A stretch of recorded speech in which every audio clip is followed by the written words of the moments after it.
Hello বন্ধুরা, তোমরা সবাই কেমন আছো? আমার চ্যানেলে আরেকটা রেসিপিতে তোমাদের সবাইকে অনেক অনেক ওয়েলকাম। আজকে যে রেসিপিটা তোমাদের সামনে শেয়ার করতে চলেছি একদমই একটা কমন রেসিপি, কিন্তু একটু অন্যরকমভাবে বানিয়েছি।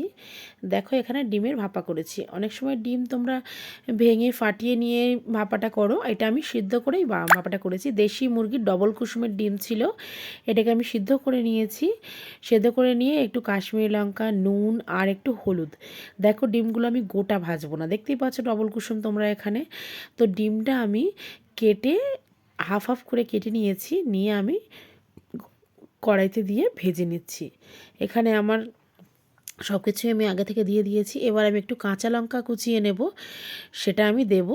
আর নুনটা আমি একটু উপর থেকে দিয়ে দিয়েছি, আর একটু সামান্য হলুদও দিয়েছি।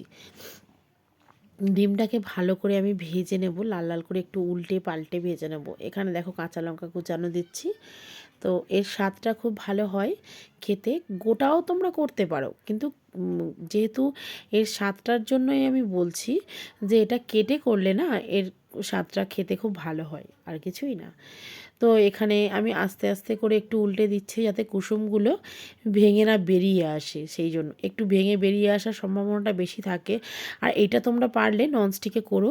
আমি তো ননস্টিকে করিনি, তাই আমার একটু অসুবিধাই হচ্ছিল।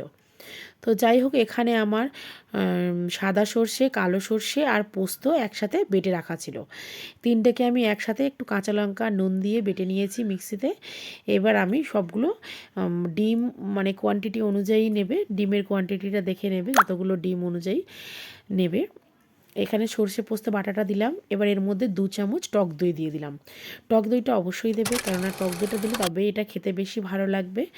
আর এখানে দিচ্ছি একটু কাশ্মীরি লঙ্কার গুঁড়ো, একটু হলুদ গুঁড়ো, একটু নুন দিয়ে একটু সর্ষের তেল দিলাম। দিয়ে আমি ভালো করে মিক্সড করে নিচ্ছি। দেখো, ভালো করে একদম নেড়ে চেড়ে মিক্সড করে নিচ্ছি। ভালো করে মিক্সড করা হয়ে গেছে আমার। দেখছিলাম একটু হলুদ কম হয়েছে, তাই আমি আরও একটু হলুদ দিয়ে দিলাম। আর এখানে দেখো যেটা দিচ্ছি সেটা হচ্ছে চিনির, মানে সুগারের গুঁড়ো করে রাখা থাকে আমার কেকের জন্য, ওই চিনির গুঁড়োটা আমি দিয়ে দিয়েছিলাম। তো এখানে ডিমটা আমার ভাজা হয়ে গেছিলো, আমি ডাইরেক্ট কড়াইতেই দিয়ে দিচ্ছি সর্ষে বাটাটা।